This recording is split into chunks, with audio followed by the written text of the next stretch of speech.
देश में लोकसभा का चुनावी संघनाद हो चुका है और तमाम सारी पार्टियां और राजनीतिक दल अपने अपने प्रत्याशी उतार चुके हैं। वहीं ग्वालियर की बात कर ले तो ग्वालियर में केवल भारतीय जनता पार्टी ने अपना प्रत्याशी उतारा है, कांग्रेस अब तक अपने प्रत्याशी को नहीं उतार पाई है। यहाँ पर आप देख सकते हैं, मैं इस वक्त मौजूद हूँ ग्वालियर के महाराज बाड़े पर, जो कि ग्वालियर का हृदय स्थल कहा जाता है। यहाँ पर जो है शासन ने तमाम सारे विकास कार्य करवाए हैं। आप यहाँ पर देख सकते हैं पुराना स्वरूप जो था विक्टोरिया मार्केट का वो भी है साथ ही, और तमाम सारी चीज़ें चाहे टाउन हॉल की बात कर लें या और सारी चीज़ों की बात कर लें तो ग्वालियर का जो महाराज बाड़ा है वो कहीं ना कहीं काफ़ी बहुत अच्छा जो है शानदार यहाँ का विकास हुआ है। अब देखना ये है क्या इस विकास के भरोसे जनता वोट करती है या फिर रोजगार, महंगाई, मुख्य मुद्दे जनता के पास जो हैं अहम रहने वाले हैं। मेरे साथ में और तमाम सारे लोग मौजूद हैं, बात कर लेते हैं किस तरह से देखते हैं क्या रहेगा इस बार का मुद्दा। चूंकि लोकसभा चुनाव का आगाज हो चुका है, कुछ ही महीने एक महीने डेढ़ महीने के अंदर जो है वोटिंग होने वाली है, तो किस तरह से देखते हैं चूंकि इस बार के मुद्दे क्या रहने वाले हैं आपकी तरफ से? इस बार सबसे बड़ा मुद्दा है युवा बेरोजगारी का, क्योंकि पूरा ध्यान युवाओं का 2024 के लोकसभा चुनाव पर है और कहीं ना कहीं देखने में आ रहा है कि जो युवा इंजीनियरिंग की डिग्री कर लेता है लेकिन उसको रोजगार नहीं मिल पा रहा है। तो सबसे बड़ा मुद्दा इस समय रोजगार का है। सरकार विकास की बात कर रही है, विकास दिख भी रहा है, तो उस विकास को क्या कहेंगे? तो विकास तो हर तरफ दिख ही रहा है, बाकी जो कि जैसे कि मेन मुद्दे हैं, जैसा कहना है कि लोग कहते हैं कि बेरोजगारी, युवा बेरोजगारी है, पर बेरोजगारी है कहाँ? काम करने के बाद लोगों के लिए कोई बेरोजगारी नहीं है। रोजगार बहुत है, हर किसी को गवर्नमेंट जॉब नहीं मिल सकती, प्राइवेट जॉब है, आप उसमें जाइए, कहाँ है बेरोजगारी आप मुझे बताइए। किसको वोट देने वाले हैं? वोट ये मन की बात है। बिल्कुल, ये मन की बात है, जनता अपने मन में रखे हुए है। और भी मेरे साथ मौजूद हैं लोग। कहाँ से आए हैं आप? भाचरौन से जी, आपके गांव के ग्रामीण से आए हैं, आप गांव से आए हैं, तो किस तरह से देखते हैं चूँकि इस बार लोकसभा चुनाव है, सरकार ने राम मंदिर बनवा दिया, काशी भोजशाला भी है, विकास दिख ही रहा है, विकास तो हुआ है, सड़कें बनी हैं और तमाम सारी चीज़ें भी बनी हैं, नई नई चीज़ें आई हैं, रेलवे स्टेशन बने, हवाई अड्डे बने ग्वालियर में। तो किस बात को लेकर वोट देंगे? आपके मुद्दे क्या रहेंगे? हम तो जनता पार्टी में देंगे। भारतीय जनता पार्टी बनेगी? हाँ बनेगी। तो सबसे बड़ा मुद्दा क्या है आपकी भारतीय जनता? हमारा तो वही है कि मतलब देने के योग्य हैं हम। बिल्कुल, भारतीय जनता पार्टी को ये वोट देने योग्य मानते हैं और तमाम सारे लोग मौजूद हैं। आप बताएंगे आप कुछ, किसको वोट इस बार क्या लगता है, किस मुद्दे पर वोट देंगे? मैं किसको वोट देंगे नहीं पूछ रहा हूँ, किस मुद्दे पर वोट देंगे? मुद्दा साहब है विकास चाहिए, जनता को विकास चाहिए और जनता कोई ऐसी नहीं है कि आज की तारीख में जानती नहीं है कौन सही है कौन गलत है। जो अच्छा काम करता है उसको वोट दिया जाएगा। जो अच्छा काम करता है उसको वोट दिया जाएगा। और तमाम आप यहाँ पर भीड़ देखेंगे, यहाँ पर भीड़ है और यहाँ पर ये वो स्थल है, हृदय स्थल है, जहाँ पर कि सबसे बड़ा मार्केट है ग्वालियर का और यहाँ पर जो है तमाम सारे लोग यहाँ पर खरीदारी करने आते हैं। जी भैया, कहाँ से आए हैं आप? मैं ग्वालियर का ही भैया लोग। इस बार जो लोकसभा चुनाव है किस तरह के मुद्दे रहने वाले हैं आपकी? स्वास्थ्य एक अच्छा मुद्दा है सर, स्वास्थ्य, क्योंकि सरकार दिखावा ज़्यादा करती है मगर नेचुरल आप जाओगे हॉस्पिटल वगैरह में तो अरेंजमेंट आप देखना बहुत ही ख़राब रहते हैं। मेरे साथ दुकानदार भी मौजूद है जो यहाँ पर दुकानदारी करते हैं। ये कब से दुकानदारी करते हैं? मेरे को तो हो गया यहाँ 30 साल कम से कम। जी, तो आप ये बताएं किस तरह से, चूँकि अब लोकसभा चुनाव है अभी, तो किसको वोट देना है, किन मुद्दों पर वोट देना है? चूँकि भाजपा विकास का दावा कर रही है, तमाम सारे विकास कार्य कराए हैं, लेकिन कांग्रेस बोलती है महंगाई है, बेरोजगारी है, तो क्या लगता है? अब महंगाई तो सर अपनी जगह है, जो ऐसा है वो तो है ही, लेकिन अब तो इस टाइम भाजपा का ये थोड़ा चल रहा है तो लोग उसी को ही, मैं तो उसी को ही दूंगा। बिल्कुल, तो यहाँ पर भारतीय जनता पार्टी को वोट देने की बात कर रहे हैं लोग। यहाँ पर कुछ महिलाएं हैं जो कि खरीदारी भी करने आई हैं। जी मैडम, एक मिनट बताएं थोड़ा सा कि इस बार लोकसभा चुनाव है तो किसको वोट देना चाहेंगे इस बार? क्या लगता है कौन से मुद्दे रहेंगे आपके, महिलाओं के खासतौर पर कौन से मुद्दे रहने वाले हैं? हमको है ना, क्या नाम तो शिवराज सिंह को देंगे। शिवराज सिंह को? चलिए, लाडली बहना है ये, जिनको शिवराज सिंह चौहान ने अभी तक नाम भूल नहीं पाई हैं, क्योंकि मुख्यमंत्री बदल गए हैं लेकिन बावजूद इसके नाम नहीं भूल पाई हैं। आप किसको वोट देंगी माता जी? हम तो संतुष्ट नहीं है सर, क्योंकि बेरोजगारी बहुत है, बच्चे बहुत परेशान है, फैमिली और महंगाई बढ़ती जा रही है सर। हाँ, इसलिए तो मैं बहुत दुखी हूँ कि बच्चे कोई भी कहीं काम नहीं कर पा रहे हैं। ये मैडम बोल रही है शिवराज सिंह चौहान को वोट देंगे, तो शिवराज सिंह चौहान तो इस बार मुख्यमंत्री नहीं है। नरेंद्र मोदी इस बार जो है, जी किसको किसको वोट देंगे इस बार? कमल के फूल बीजेपी। कमल के फूल बीजेपी। तो कमल के फूल बीजेपी पर वोट देने की यहाँ पर मंशा जताई है महिलाओं ने, और कुछ महिलाएं ये कह रही हैं कि महंगाई भी है, चूंकि किचन का सबसे बड़ा जो बोझ है वो महिलाओं को ही झेलना पड़ता है। किचन के जो महंगाई का सबसे बड़ा दुष्प्रभाव है वो महिलाओं को यहाँ पर झेलना पड़ता है। तो कहीं ना कहीं महिलाएं नाराज़ भी हैं और खुश भी हैं, क्योंकि लाडली बहना का जो फीडबैक है वो काफ़ी अच्छा है। तो कहीं ना कहीं शिवराज का नाम अभी तक भूली नहीं है। वहीं नरेंद्र मोदी की यदि बात कर लें तो नरेंद्र मोदी को यहाँ पर वोट दे रही हैं। माता जी, इस बार वोट किसको देंगी? क्या कौन से मुद्दे रहने वाले हैं आपके? क्या अपेक्षाएं सरकार से करने वाली हैं? हम तो मोदी को दे सकते हैं जी। हाँ। क्या कारण है कि मोदी को वोट देंगे? अरे मोदी थोड़ा बहुत विकास हो रहा है, बहुत अच्छा कर रहे हैं। हाँ, मोदी को देंगे। बिल्कुल। तो यहाँ पर नरेंद्र मोदी जो प्रधानमंत्री हैं वर्तमान में, उनको वोट देने की बात कर रहे हैं लोग। और सबसे अहम बात यह है कि उनका जो विकास है वो यहाँ पर नज़र आ रहा है, और ख़ासतौर पर महंगाई बेरोजगारी की बात कर ले वो तो है ही, लेकिन विकास भी यहाँ पर नज़र आता है। तो इसके चलते जो महिलाओं का एक सूत्र कार्यक्रम है, हालांकि कुछ महिलाएं जो नाराज़ नजर आई, लेकिन तमाम सारी महिलाओं का यही कहना है कि हम नरेंद्र मोदी को वोट करेंगे। और भी मौजूद है। भैया, कहाँ से आए हैं आप? दुबा गांव से। तो इस बार जो है वोट किसको देने वाले हैं, या क्या मुद्दे क्या रहने वाले हैं आपके? चूँकि विकास की बात कर रहे हैं, विकास तमाम सारे विकास है, विकास हो रहा है, और तमाम सारी चीज़ें भी नरेंद्र मोदी ने बनाई के लिए।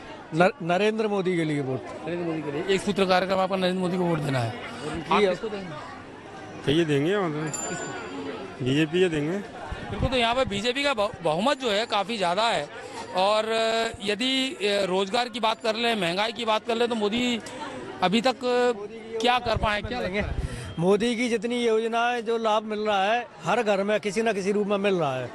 बिल्कुल। कहीं ना कहीं लोग जो हैं काफ़ी खुश हैं नरेंद्र मोदी सरकार से, कि किस तरह से जो लाभ है वो लोगों को जरूर मिल रहा है, कि जो जितनी भी तमाम सारी जो जनित की योजनाएं जो सरकार ने शुरू की हैं, उनका कहीं ना कहीं किसी भी तरीके से उनको लाभ मिल रहा है, उनके घर में पैसा आ रहा है, रोजगार बढ़ा है, कुछ लोगों का ये कहना है। हम पहुँचे हैं ग्वालियर के टोपी बाजार में, जो कि सबसे बड़ा कमर्शियल मार्केट है यहाँ पर, और पूरे चंबल संभाग से यहाँ पर लोग आते हैं। यहाँ पर आप देख सकते हैं कि तमाम सारी दुकानें हैं।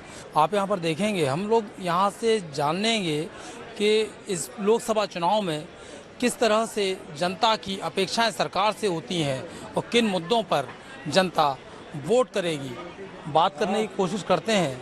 यहाँ पर तमाम सारे लोग भी मौजूद हैं और युवा भी मौजूद हैं। आप लोग आए एक मिनट, चूँकि लोकसभा चुनाव शुरू हो गया है और जल्दी मतदान होने वाला है। युवा हैं आप, किन मुद्दों पर वोट करेंगे? महंगाई, बेरोजगारी, राम मंदिर, विकास, चूँकि भाजपा लगातार विकास की बात करती है। विकास पे, राम मंदिर, भाजपा पे करेंगे हम तो। और क्या जी, आप कौन से किस पर वोट करेंगे? क्या लगता है आपको, क्या किया? भाजपा। तो यहाँ पर भाजपा की बात कर रहे हैं, और सबसे अहम बात यहाँ पर यह है कि विकास की बात भी की जा रही है, कि विकास को लेकर यहाँ पर वोट लोग करने वाले हैं। इस बार चूँकि लोकसभा चुनाव है, तो एक बड़ा चुनाव है, आम चुनाव देश की दशा और दिशा तय करता है। तो इस बार किस मुद्दे को लेकर वोट करेंगे? कौन सा मुद्दा आपके लिए अहम है? हमारे लिए तो बीजेपी है जी। मतलब मुद्दा कोई नहीं है आपका, केवल बीजेपी? केवल बीजेपी।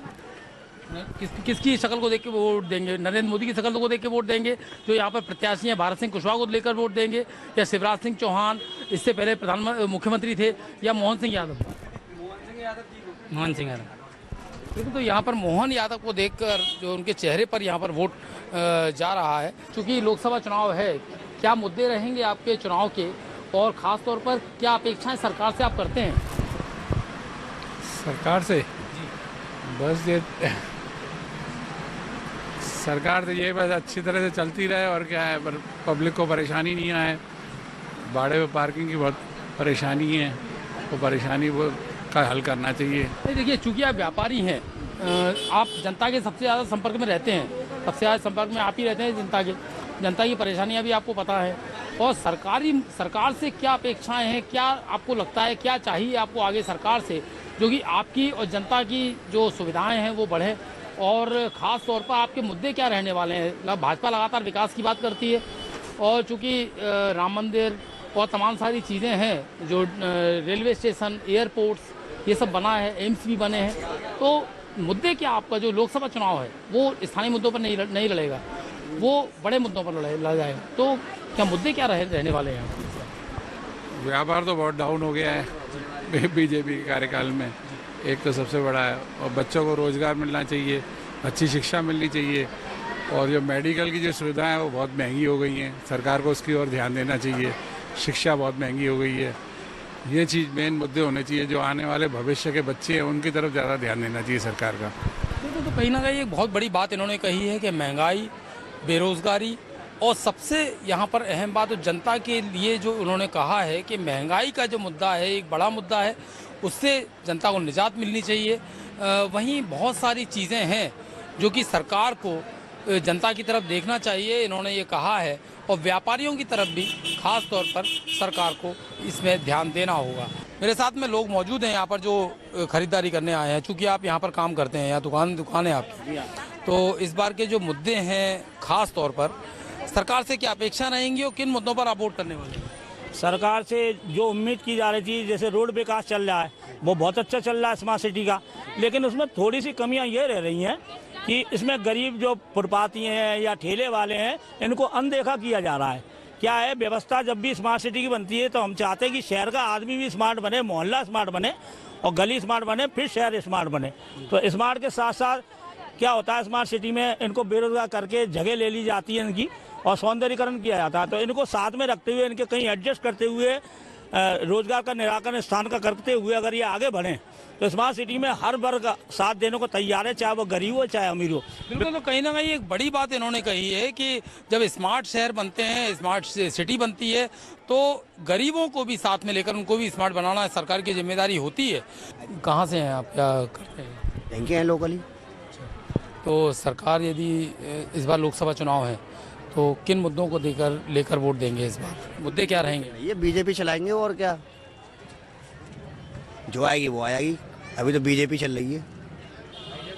बीजेपी चल रही है, इसलिए बीजेपी को ही जो है वोट देने वाले हैं यहाँ पर लोग, और भी यहाँ पर तमाम सारे लोग मौजूद हैं। आप यहाँ पर देखेंगे भीड़। आप चूँकि युवा हैं और लोकतंत्र का चुनाव है, सबसे बड़ा लोकसभा का चुनाव है, तो किन मुद्दों को लेकर वोट देने वाले हैं? जो युवाओं के मुद्दे बहुत सारे होते हैं, काफ़ी सारे हैं, जॉब, एजुकेशन और काफ़ी सारे मुद्दे हैं। आप किसको लेके बैठोगे? आज ट्रिपल ITM करके बैठा है। क्या नाम है आपका? पंकज कुमार। किन मुद्दों को लेकर वोट देंगे, क्या रहेगा इस बार? अपने भाई ने कहा भाई है, तो सोचा है कि किस तरह से वोट देंगे, किसको वोट करेंगे? क्या विकास आपको दिख रहा है, विकास नजर आ रहा है? राम मंदिर, विकास, बेरोजगारी, महंगाई, कौन सा मुद्दा? इस हिसाब से तो यही रहेगा कि वो भाजपा सरकार है और वही रहेगी आगे चल के, सिंपल है। बिल्कुल, तो युवाओं का भी यहाँ पर कहना है कि भाजपा सरकार है वही रहेगी, लेकिन महंगाई और बेरोजगारी का मुद्दा भी इन्होंने उठाया है कि बेरोजगारी एक बड़ा जो है ड्रॉबैक रहेगा भाजपा के लिए। अब किस तरह से भाजपा उसको उसकी खाई को, जो बेरोजगारी की खाई है, वो किस तरह से भर पाती है, ये भी एक बड़ा सवाल है युवाओं के मन में। और भी तमाम सारे लोग मौजूद हैं। माता जी, कहाँ से हैं आप? ग्वालियर से हैं? हाँ, ग्वालियर से। तो और लोकसभा चुनाव भी साथ ही पास में ही है, तो किसको वोट करने वाले हैं? किन मुद्दों पर आपके मुद्दे क्या रहेंगे और खासतौर पर अब क्या अपेक्षा है सरकार से क्या चाहते हैं आप सरकार से? मोदी जो दे रहा है उसी को ही रहेंगे। कौन से मुद्दे पर आप मतलब क्या चाहते हैं सरकार से? जो समझ रहा है उसको ही देंगे ना। मोदी समझ रहा है तो मोदी को ही देंगे ना। लगता है मोदी आपकी बात समझते हैं? मोदी आपकी बात समझते हैं, लगता है? समझते हैं, मतलब यही है कि पेंशन दे रहा है, वो दे रहा है, मतलब साथ वो दे रही है ना, वो कौन है वो? बिल्कुल, तो कहीं ना कहीं पेंशन की यदि बात की जाए तो जो वृद्ध महिलाएं हैं उनको काफ़ी इससे संबल मिला है, और वो साफ तौर पर ये कह रही हैं कि पेंशन दे रहे हैं तो मोदी को ही हम वोट करेंगे, और भारतीय जनता पार्टी को यहाँ पर जिताने की बात सबसे ज़्यादा महिलाओं ने की है। साथ ही हालांकि जो युवा हैं वो भी बेरोजगार हैं, लेकिन बावजूद इसके उनके पास कोई चेहरा नहीं है, कोई विपक्ष में कोई चेहरा नहीं है, उनकी बात रखने वाला कोई नहीं है, तो उनके पास भाजपा के अलावा कोई भी यहाँ पर प्रत्याशी उनको नज़र नहीं आ रहा है। वो भी नरेंद्र मोदी की बात करते हैं। और भी तमाम सारे लोग मौजूद हैं, उनसे बात कर लेते हैं। जी भैया, क्या नाम है आपका, कहाँ से हैं? पनियार गाँव से। अच्छा, तो इस बार लोकसभा चुनाव चल रहा है, तो किसको वोट देने वाले हैं? क्या मुद्दे कौन से रहेंगे आपके? सरकार से क्या अपेक्षाएं हैं? क्या फर्क चाहे? नहीं, क्या चाहते हैं आप सरकार से? सरकार से चाहते हैं महंगाई, गरीबी महंगाई हटाए, कम करे हाँ, महंगाई। महंगाई बहुत हो गई ना। जी माता जी, आप बताएं क्या लगता है? यही लगता है भैया सस्ता है, सब करें और क्या है भैया, मर चले। हाँ, जो महंगाई में वो कर करके और क्या करें भैया। तो इस बार वोट किसको देने वाले हैं? वोट किसको दे दें? वोट अब जो चुनाव में खड़ा होगा, कौन चुनाव में खड़ा होगा? जैसे नरेंद्र मोदी और राहुल गांधी, इन दोनों में से किसको? तो वो कौन से चुनाव पे खड़े हैं ये तो बता। नरेंद्र मोदी चुनाव में खड़े हैं, राहुल गांधी भी चुनाव में खड़े हैं। उनकी पार्टी, आप, मैं ये पूछना चाह रहा हूँ आपसे कि भाजपा को वोट देंगे या कांग्रेस को वोट देंगे? हम तो कांग्रेस को देते चले आए हमेशा। हाँ, कांग्रेस को देते चले आए हम तो। अब भैया वो महंगाई करें या सस्ताई करें, वो तो खाना है गरीबी में कुछ भी कुछ। बिल्कुल, तो एक बड़ा मुद्दा है महिलाओं के लिए, गरीबी का एक बड़ा मुद्दा उन्होंने रखा है और साथ ही बेरोजगारी की तो बात हो ही रही है। बेरोजगार तो युवा हैं ही, तो उसके चलते घरों पर जो, परिवार पर जो प्रभाव पड़ता है वो एक बड़ा प्रभाव पड़ता है और परेशानी भी तमाम सारे लोगों को यहाँ पर होती है। और महिलाएं वो हैं जो कि पूरा घर चलाती हैं, किचन संभालती हैं। और भी माता जी मौजूद हैं मेरे साथ में। माता जी, इस बार लोकसभा चुनाव है, तो इस बार किसको, कौन से मुद्दे रहेंगे वोट देने के लिए, और आप सरकार से क्या अपेक्षा रखती हैं, क्या चाहती हैं आप सरकार से? क्या लगता है किसको वोट देंगे? हमें कुछ समझ में नहीं आ रहा हमको। बिल्कुल, तो शर्माने ये वाली बात है कि मतलब समझ नहीं पा रही हैं किसको वोट दें और यहाँ पर किसको बोलें। सबसे अहम बात यह है कि यहाँ पर जो मतदाता है वो साइलेंट है, बोलना नहीं चाहता, लेकिन यहाँ पर मतदान जरूर करेगा और खुलकर यहाँ पर मतदान होगा। हालांकि ग्वालियर का जो प्रतिशत है वो अब 60% के आसपास रहता है, लेकिन अब किस तरह से, हालांकि लगातार प्रशासन प्रयास कर रहा है कि वोटिंग परसेंटेज बढ़े, लेकिन सबसे अहम बात यहाँ पर यह है कि महंगाई और बेरोजगारी का मुद्दा जो है वो यहाँ पर नज़र आ रहा है। वहीं जो कांग्रेस के खांटी वोटर हैं वो भी कांग्रेस को वोट देने की बात करते हैं, चाहे कोई भी आए, चाहे महंगाई हो ना हो, लेकिन वो कांग्रेस को वोट देंगे। लेकिन भारतीय जनता पार्टी के वोटर भी कम नहीं है जो कि केवल नरेंद्र मोदी के नाम पर वोट देना चाहते हैं। और लोग मौजूद हैं, उनसे बात कर लेते हैं। कहाँ से हैं आप? बितरवाद। चूँकि लोकसभा चुनाव चल रहा है, तो क्या मुद्दे रहने वाले हैं, क्या अपेक्षा सरकार की आपसे आपकी रहेंगी? जो पहले सरकार रही वही सरकार फिर रहेगी। तो अभी तक किन मुद्दों पर वोट करेंगे? जैसा किया जाता है वोट। मुद्दे कौन से रहने वाले? कि भारत विकास कर रहा है, भारत आगे बढ़ रहा है। तो यहाँ पर युवाओं का एक मुद्दा है कि एक सूत्र मुद्दा है, भारत आगे बढ़ रहा है, भारत विकास कर रहा है, लेकिन सबसे अहम बात यह है कि यहाँ पर जो युवा हैं उनके सामने कोई दूसरा चेहरा नहीं है नरेंद्र मोदी के अलावा। और यहाँ पर और भी लोग हैं मौजूद, उनसे बात कर लेते हैं। जी भाई साहब, कहाँ से हैं आप? यही के हैं जी। इस बार जो लोकसभा चुनाव आ रहा है तो किन मुद्दों पर वोट करेंगे? सरकार से क्या अपेक्षा रहने वाली है? यही मोदी को ही आना चाहिए दोबारा। हाँ, इसी की लाभ है, और कोई काम करने लायक आदमी नहीं है ढंग से, यही काम कर सकता है। बिल्कुल, तो कोई और काम करने लायक आदमी नहीं है, यही काम कर सकते हैं। और दुकानदार भी मौजूद है मेरे साथ में, बात कर लेते हैं। भैया, कितने समय से हैं आप? क्या नाम है आपका? मेरा नाम किशोर है जी। तो किशोर जी, ये बताएं थोड़ा सा कि इस बार लोकसभा चुनाव है तो किन मुद्दों को लेकर वोट करेंगे इस बार, और क्या अपेक्षाएं रहने वाली हैं आपकी सरकार से? मैं ये नहीं बोल रहा हूँ कि किस सरकार को, किसको वोट देंगे आप, केवल मुद्दे और अपेक्षाएं। नहीं, मुद्दे तो बहुत है। मुद्दे क्या है, व्यापारी वगैरह बहुत मुद्दे होने चाहिए वैसे देखा जाए तो। और व्यापारी जो चाहता है वो सामने आ जाएगा चुनाव के बाद, क्या चाहता है नहीं चाहता है। और रही पार्टी की बात, वो पार्टी जो आएगी वो देखी जाएगी। नहीं, फिर भी क्या अपेक्षाएं क्या हैं आपकी? व्यापारियों की अपेक्षाएं क्या हैं? व्यापार के तौर पे मैं आपसे व्यापारी कई अपेक्षा है। अब देखो, व्यापारी मंडल क्या बहुत थोड़ा वैसा है, जैसे अब GST बहुत लगती है या कुछ भी, मतलब जो भी व्यापारी, जो भी कानून विधि के अंदर जो ज़्यादा से ज़्यादा लगती हैं, पर मैं चाहता हूँ जो भी सरकार आए पर वो व्यापारी नीति के अंदर ही काम करें हर चीज़। और व्यापार को अगर बढ़ाना है तो व्यापार का बड़ा ध्यान देना पड़ेगा सरकार को। बिल्कुल, तो व्यापार की तरफ ध्यान देना पड़ेगा सरकार को। ये एक व्यापारी हैं, उनका मुद्दा है। लेकिन सबसे अहम बात यहाँ पर ये है कि इनके सामने, पूरे देश की यदि बात की जाए तो पूरे देश के सामने कोई चेहरा नहीं है। केवल नरेंद्र मोदी एकमात्र चेहरा है सत्ता में, जो वर्तमान में सत्ता में है, और भाजपा का एकमात्र चेहरा नरेंद्र मोदी है। उनके नाम पर वोट करने वाले हैं लोग। लेकिन सबसे अहम बात यहाँ पर यह है कि कांग्रेस के पास है, INDA के पास कोई भी चेहरा नहीं है, तो उनके लिए उनका जो बहुमत है, जो जनता में उनकी जो सोच है, वो कहीं ना कहीं काफ़ी पीछे चल रही है यहाँ पर कांग्रेस। वहीं कांग्रेस अब तक प्रत्याशी खड़ा नहीं कर पाई है ग्वालियर से, तो कहीं ना कहीं ग्वालियर की जनता भी कांग्रेस के प्रति लगातार उदासीन नजर आती है। देखना ये है कि किस तरह से किसकी सरकार बनती है, सत्ता किसे हासिल होती है, ये तो वक्त के गर्भ में है, लेकिन आगे जाकर कौन इस देश का विकास करेगा, कौन जनहितैषी योजनाएं लाएगा। जनता की अपेक्षाएं बहुत सारी हैं और लोग हैं वो कहीं ना कहीं बहुत सारी चीज़ें ऐसी हैं कि मन में रखना चाहते हैं, बोलते नहीं हैं, लेकिन ये ज़रूर है कि जो वोट सबको मतदान के दिन सबसे बड़ा जो त्यौहार है लोकतंत्र का, उस दिन वोट जरूर करेंगे। और सबसे अहम बात यहाँ पर यह है कि लगातार जो है इस तरह के जो लोग हैं वो बोलते नहीं हैं, लेकिन मतदान करेंगे और देश को सशक्त बनाएंगे। कैमरामैन राहुल परिहार के साथ मैं संजय शर्मा, TV 27 न्यूज़।